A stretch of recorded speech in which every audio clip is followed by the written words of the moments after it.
The master, he named me Araminta-Ross. That's what he named me. But I would later change my name to honor my mother. My duties as a slave, they started when I was knee-high to a grasshopper. If you know what that means, I don't. But all I had to do was play with the master and the overseer children. That's all my duties were. Till I became about 8 or 9. And they sent me up to that big house, I call it. Nowadays, y'all call that the plantation. But they sent me up there to perform duties with the master. Duties that I cannot talk about today in front of the children. Horrible duties. Well, as I was in that big house, as I got a little bit older, one day I saw a girl, and she was running, and she was ever so scared. And I saw the master chasing her, and he was ever so angry. So as I seen her, I motioned for her to come on past me. And when she passed me, I blocked that doorway, I did. I blocked that doorway so that he couldn't get past me. But he was so angry that he picked up a 2-pound rock, and he hurled it at her. But it fell short, and it struck me in the head. And it was an injury that followed me for the rest of my life. An injury that made me suffer from dizzy spells where I would just lay down, sometimes in the field, and I would just sleep for hours, days sometimes.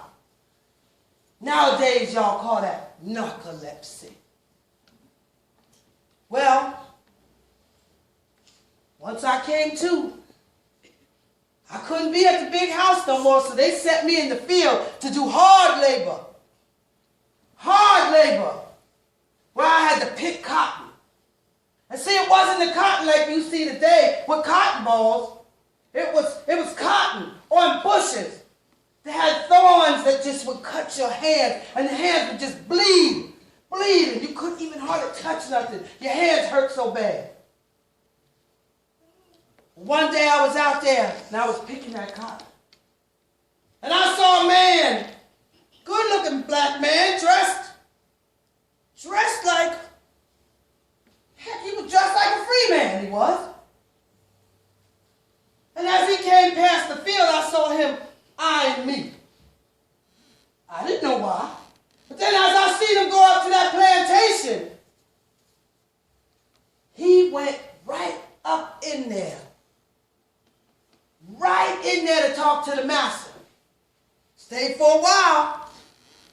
When him and the master come out, master said, "Minta, come here." That's what they called me, Minta. "Minta, come on over here." So I went running. "Yes, sir, master. Yes, sir, master. What you need?" He said, "You married to him now." Now, I didn't know what married meant. He said, "Now you go with him at night. You ain't got to visit me in my quarters no more." "Okay, master, okay." Now, I hear y'all, some of y'all think that's the most horrible thing. But guess what? I got to sleep in my husband's arms at night. And not under the master's feet at night. So it was a good thing. I didn't know what it was, but I found out that night what marriage meant. But I still had to be out in that field. One day I was out in that field and I was picking cotton. Now I heard a different voice. I heard a, "Minta! Minta! Minta!" I turned around, it was my sister. She said, "Hertel, the master's sick. Hertel, he gonna die and sell us all off." No. See, what y'all don't understand is I can't go through that no more. I can't go through that where I'm gonna be beat and whooped because they say I got too much attitude. I can't stay here. So I goes to my husband because he's a free man. And I said, "John," that was his name. I said, "John, Hertel, the master's sick. Hertel, he gonna die and sell us all off." You know what he said? He shook me and said, "Shut up, Minta. That ain't nothing but gossip in his house. That's what he told me. And he said, we going to stay right here. I couldn't believe it. All I wanted to do was be free like him. So I go back and I'm trying to think, and it just wouldn't rest in my soul. So I kept asking around, and with the help of a very friendly white woman, one night I took off and running. But see, this is the point. I ran to this house, and I ran to that plantation, and I went to this tree and that tree. And what I found out about darkness in the South is it's dark. You can't see a hand in front of your face. Ain't no street lights out there. They ain't like you got now. Oh, I felt one of them dizzy spells are coming. I felt it coming. So I didn't know what to do. All I knew was I couldn't get caught. They gonna kill me if I get caught. So I started digging. I started digging down in that ground. I started digging. Didn't know what to do. I laid in that hole that I dug. And I started pouring those leaves all over me. I don't know how long I've been there. Was I there for hours? Was I there for days? I don't know. But when I did sit up, I knew it was dark. I just kept saying to the Lord, Lord, I know you didn't bring me this far to leave me. I know you didn't bring me this far, Lord, to leave me. And as I was still and quiet, I started thinking about my dream. And it was about the stories that my mom and my daddy used to tell us about how the 3 wise men found the baby Jesus. And when I looked up in the sky, that's what I saw. I saw the North Star. That's what I saw. Not only was the God speaking to me, now he just gave me my plan. Because how are you going to follow a star? You got to travel by night. And I'll sleep by day. So I started on it. And I started to travel and I started following that North Star. It started working out for me. Then I got to a certain point in my path. I didn't know at that time what it was. But what I heard it was a line. And on this side I'm a slave. And on this side I'm free. It's called the Mason-Dixon line. This side I'm a slave. And this side I'm free. Slave, free. Slave, free. I take the free side. So I went on traveling. Came on down through Pennsylvania, I did. Came through York, Pennsylvania, where I was supposed to be free. They didn't like that in York. Well, nobody free in York. One of the biggest selling blocks was right in York. Ooh, I came through here. Met a good man, I did, William Goodrich. Right here in York. Another free slave. Has a house still down there on Philadelphia IA Street. That's where it is. Hid me underneath the stairs right there in that very home he did. But I had to get out of here. Because they didn't like no free slave. So I traveled on to Philadelphia. And I traveled on to New York where I made my home. But see, what I started doing, though, is I started working. At first, I just was working for ration. But guess what happened?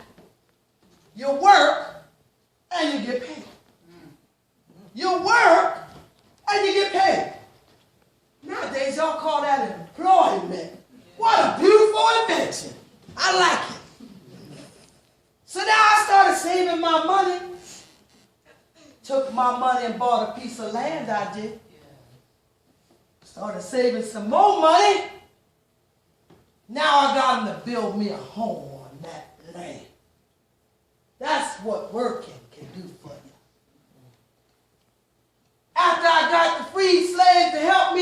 to build that home on that land, and I paid them for that. Now I'm a little bit lonely. I'm real lonely. I think I'm getting ready to go back and get my husband and let him know I'm free and I own some land. We can stay up here in New York. So, packed me some ration in my bag, I did. Started traveling on back. Here go that line again. Now I have to make a major decision. Because not only on that side am I a slave again, I'm a runaway slave. As soon as I cross over that line, I'm signing my own death warrant. But I want my husband. So I go ahead on. Now I'm in Maryland, but I'm getting a little thirsty. So I see the well, and I know the water cold. I think I'm going to just go over there and just get a little sip of water. So I went to try to get a sip. Right before I got that sip, I heard this. Enter! Here was my sister. Oh, we rejoiced and loved each other. She caught me up. She told me it was true. Master died and sold everybody off. She was fortunate enough to get sold off with her children. Said she knew the brothers got sold to somebody else. Said she think mom and daddy still at the plantation. So I told her about me being free, but I told her I'm going back to get John. But y'all know how little sisters are. Oh, Vincent, take me with you, take me with you. I can't. I'm going to get my husband. I ain't got no time for no little sisters. But I just loved her so much. So okay. I took her back to New York, got her set up in my home, but I turned back around because I'm going to get my husband. So I went on down, I got through Maryland this time. Now I'm in Virginia. I started smelling the pie, and I am a little hungry. So I think I'm going to go just take a little piece of that pie that's on that window ledge over there. So I get ready, as soon as I get ready to get a piece of that pie, I heard a Mentor. Mentor, is that you? Here it was my brothers. Oh, we rejoiced again. Oh, we rejoiced. I told them about taking the sister back, but they didn't want to go back. You see, men was a little more feared than women. But they had a right to be, you see? Because not only was they afraid, their whoopings was more fierce. So I had to talk them into it, and I got them there. And I got them in the house, and I got them settled, and I turned right back around, because who am I getting ready to go get? Get my husband. So now I got to Maryland, Virginia, now I'm in the South. And you know how I know I'm in the South? Because I started smelling the flesh. Smell death. Some of y'all are fortunate enough that you ain't never smelled death. I smelled it. Smell blood. Over in the background, you can hear whoopings and dogs. Then as I got closer to my house, I started to smell something else. I'll tell you, John couldn't cook. But coming from my house, I started smelling food. Here when I got in there, that man done took another wife. All that for nothing. So I thought. But this is what God does. That's where my story began. That's where it began, y'all. Because as I was going on back to my home in New York, I started hearing this. Is you that lady that knew how to get free? I heard you was that woman that knew how to be free. Take me with you. Take me with you, won't you? So, I started devising clever ways to get them out. I would build big old crates and drill little holes in there. And I'd pack them slaves in there 9, 10 deep. They could barely breathe. And they better not pass no gas in that. And I'm telling you, I would do all kinds of different things. I would do things like, there was one newspaper, came out once a week on a Monday. Well, we would leave on a Wednesday. We would leave on a Wednesday and we would have 4 or 5 days on that notice. Because see, once they got them notices, they was coming to get them. There was things sometimes when we was on that road to get back, I would have them beat the sounds of a drum, the sounds of freedom it was. And when the slaves heard those drums, they knew to come a-running. Meet me. Then there were some times when I would send my blanket in, have them hang it on the porch. See, the master just thought it was beautiful stitchery. This was a message in this. This was saying the railroad's coming on through. Yeah. So as they was looking at it, the ones that was taught, they knew she's a-coming. This is the first GPS. And then there was some times when I would be trying to go and the babies would start hollering. And I'd have to take out my bottle of elixir and I'd have to give them a swig of that. Because they hollering gonna get us caught. I couldn't take that. And then there was some times when you would have an afeared man. And he wanted to go back. And he was so scared because the dogs was barreling down on us. And I'd take out my gun. And I'd put it in his ribs. And I'd say, you want to be free today? Or you want to die today? I never lost a single passenger. Now, I'm explaining that gun to you for later because you're smart. And then, when we would get to that river, you know, the white man made us afeard of water. Some of y'all still afeard. Learn that water. Learn how to swim. Teach your children how to swim. It was sometimes when they just wouldn't go across, and I just had to comfort them. And I just had to start singing. Wade in the water. Wade in the water, children, wade in the water. God's gonna trouble the water. Now, Jordan, the river is chilly and cold. God's gonna trouble the water. It chills the body, but it lifts the soul.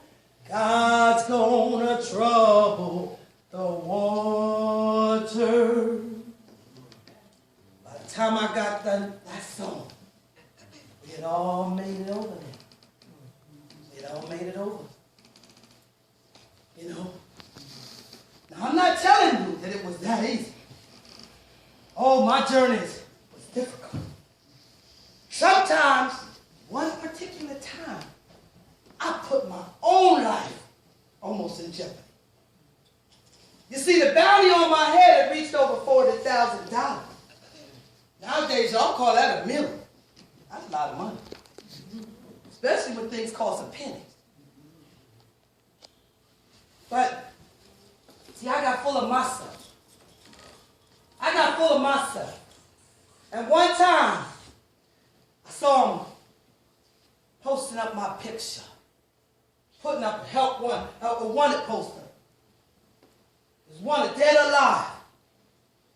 And they was talking about me bad. said, she ugly.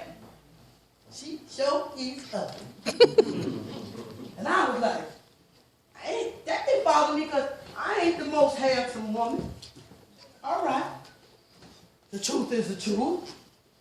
But then he said, and she's illiterate. Y'all know what illiterate means? Illiterate means I can't read. But I ain't illiterate. Now I'm upset. But what I did was, I let my attitude almost get me caught. Y'all know what attitude is, don't you? Yes. When you have a family and it gets you in trouble, like you just sucking your teeth. Uh-huh. See, that attitude will get you in trouble, like it did me. See, what I did was, I looked at that white man in his eyes. I looked at the master eye to eye, like I'm all that. That almost got me caught. He said, who you looking at, nigga? Nothing, master. Nothing, master. No, master, please. Come over here, ugly. Because you look like this ugly woman in this poster. No, master. No, master, that ain't me. That master ain't me. How can I tell you it ain't me? He said, because this woman right here don't know how to read. You know how to read, ugly? Yes, master. I do know how to read. Get something out and read to me, or you want to get hung up here today. Yes, master. Yes, master. Let me try to read something from my favorite book. I'll read you my favorite scripture, master. No weapon that is formed against thee shall prosper. Every tongue that shall rise against thee in judgment thou shalt condemn. This is the heritage of the servant of the Lord. And their righteousness is of me, saith the Lord. Is that good enough, Matthew? Is that good enough? Yeah, ugly, go on. Because you must not be hurting.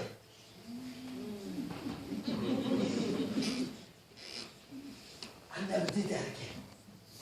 I checked my attitude before I went into the town folk and around town folk. I made my journey. I made this trip 19 times, freeing over 300 slaves. One of the most grueling trips was when I went back to get my mom and my dad. My mother was just stricken with arthritis. And my papa was just, the gout in him was just so full. Every bump just hurt him. He was on that wagon. He didn't say a word. Sometimes I just knew they was in so much pain that I just had to try to soothe them. And I would start singing, swing low, sweet chariot, coming for to carry me home. Swing low, sweet chariot, coming for to carry me home. If you get there before I do, coming for to carry me home, tell all of my friends I'm a-coming too, coming for to carry me home. And my mother would she would just fall off to sleep. She just loved hearing me sing that song.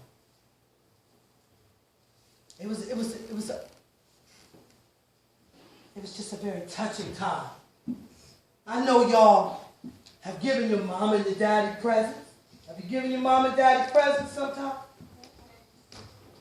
Well, I gave my mom and my daddy the gift of freedom. My mom and my daddy died free because of me. So I know it was God's choice, what I did. I met some good people along the way. John Brown, Colonel in the U.S. Army. He told me all of his secrets, confided in me before the raid in Harper's Ferry. He sure did. William Goodrich, I told you about him, hid me under his steps. Frederick Douglass, another free slave. He wrote that song I was singing when I was coming out, Go Down Moses. Nowadays y'all think that's about a pharaoh or something. That wasn't about no pharaoh, that was about me. Songs wasn't made back then. That song was written about me. And I just didn't do what I did without teaching people. I created groups. I ain't saying no gang. Well, my gang, I call it my gang. My gang was called the Freedom Seekers. And what we did was, I taught the Freedom Seekers how to get the slaves out. And then they taught other slaves how to get the slaves out. And then they taught other slaves who taught other slaves how to get out. And then they taught other slaves who taught other slaves who taught other slaves who taught other slaves how to get out. And that is where our seniors come in. And that is where our elders come in. Because they have a story. And this is who we need to listen to. Listen to their stories. It could help us. If they went through it, and they can help us to get through it without going through it, why ain't we listening? Children, grab one of them elderlies and say, tell me one of your stories. When you was little, you'd be surprised. You just might like the story. And seniors, when they come to you, give them a story. Give them a good story. Keep them just in touch with you. Because that's the only way you're going to learn. Hasn't anyone seen the world's going back to the way it used to be?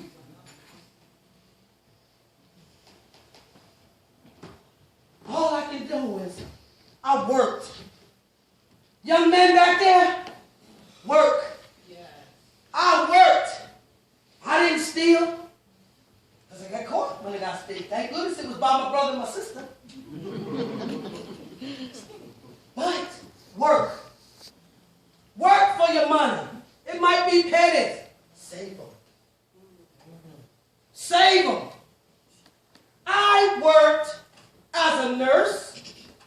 I worked as a cook. I worked as the general in hiding. And I also worked as a spy.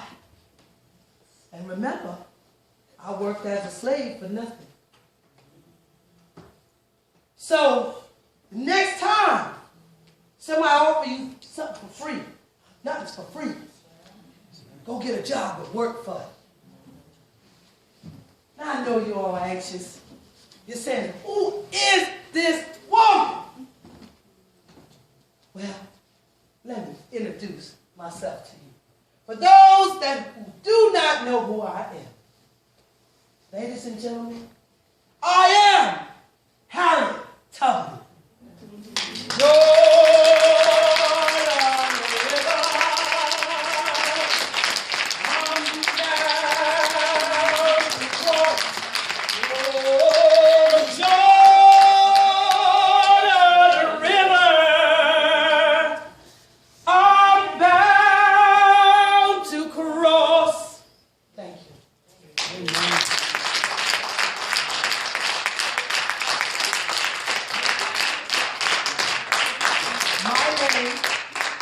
my real name is Bert Palmer, and I live here in York. My husband, daughter, granddaughter, my family is here, and I thank them for coming. Amen. And I just wanted to take the opportunity now to explain anything, take some questions if the kids have them. Anybody can have any questions. I've read her autobiography and her biography. So usually I have the answer, and if I don't, I can send the answer back to church, and I'll make sure that you get it. Okay, so I'd just like to open up the floor now. If anyone has any questions for Harriet Tubman. Yes? The whole story is true. And her name is Harriet Tubman. So when you go to school or whatever, there's a book in your library about Harriet Tubman. A few weeks ago, some of you did learn a little bit about her in your school, but there's a whole bunch more. Say it again, say it out. Yes, she put other slaves in a box, but she put them in a crate so that she could make them free, because they was slaves. And slaves got beat and whooped, so she was trying to get them out. Yes, baby. Harriet Tubman was a slave. I'm not a slave. Harriet Tubman was a slave, and then she became free. But she listened to the Lord, and she followed what the Lord was telling her to do. Okay? Was she or any of the people who set free caught? No. No. Out of 300 people that she helped be free, none of them was caught. And you said, what is this on my shirt? This is a costume that I made. But what I wanted it to represent was dirt, because Harriet Tubman had to crawl through dirt. She had to crawl through grass. Sometimes, she had to crawl through barbed wire, so there's blood on here. So this is kind of what she looked like when she was coming through, and I call it the railroad.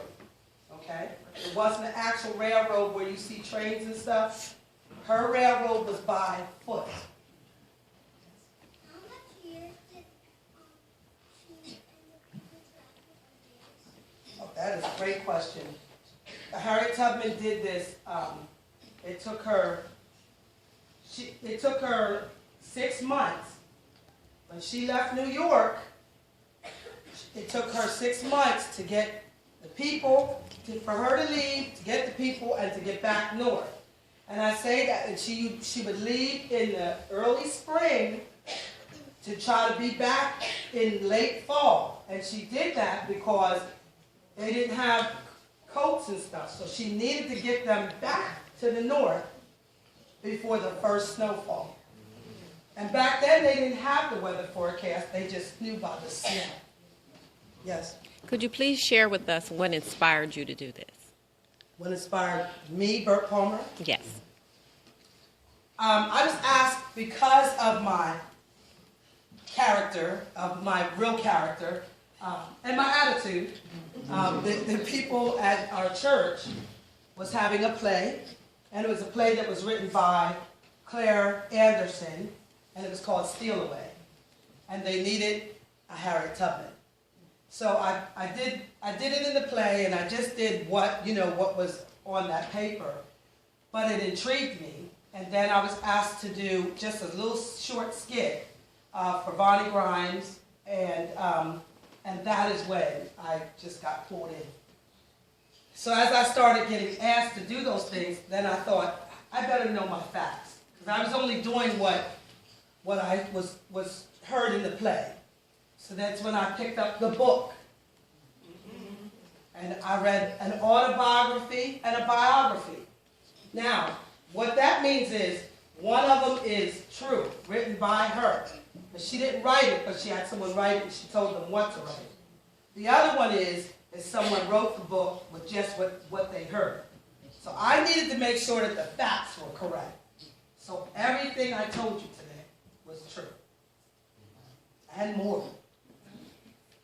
And I seen, Now, I know during Civil War time she did help in that. Do you know any more history part of that? well, in the Civil War time, it was almost like she had the freedom seekers going out, so she was just really she just was a consul. They actually called her General Tubman.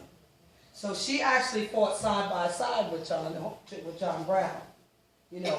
But it kind of trailed off there. Most of her story is about her story. So the Civil War kind of took its own path. Because then you had the Emancipation Proclamation. You had all those things that happened, and it kind of took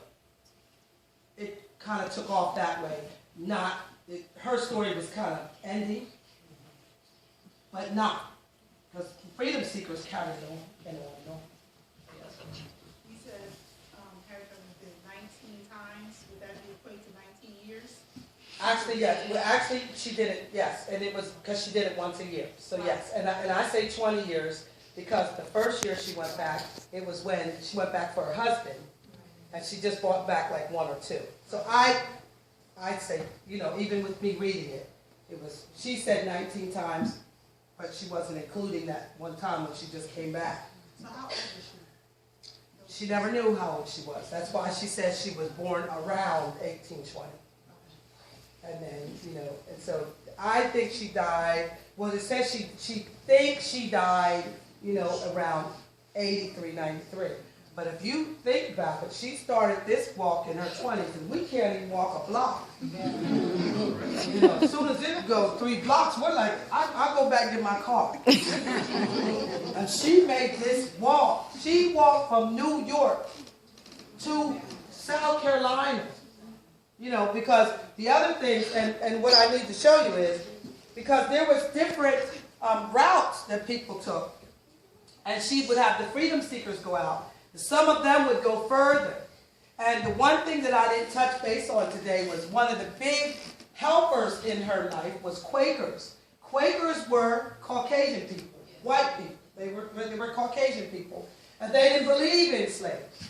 So what they did was they formed their own group called the Quakers. And what the Quakers did was they helped. They helped black people. They helped slaves. And I want to touch on with one of you, with the kids for one more thing, because what I need for you all to know is, when you hear things, know your history. You know, go find things out. Ask questions. Ask your teacher. If she don't find it out, tell her, why don't you know? Can you help me? Don't say it's smart without you.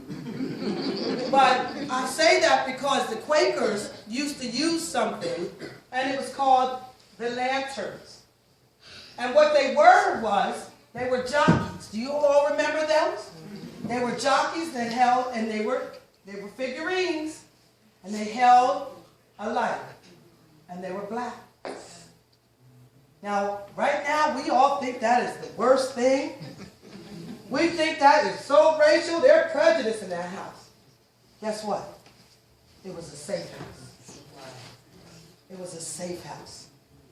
When the slaves saw that lantern, they knew they could go there and be safe. No questions asked.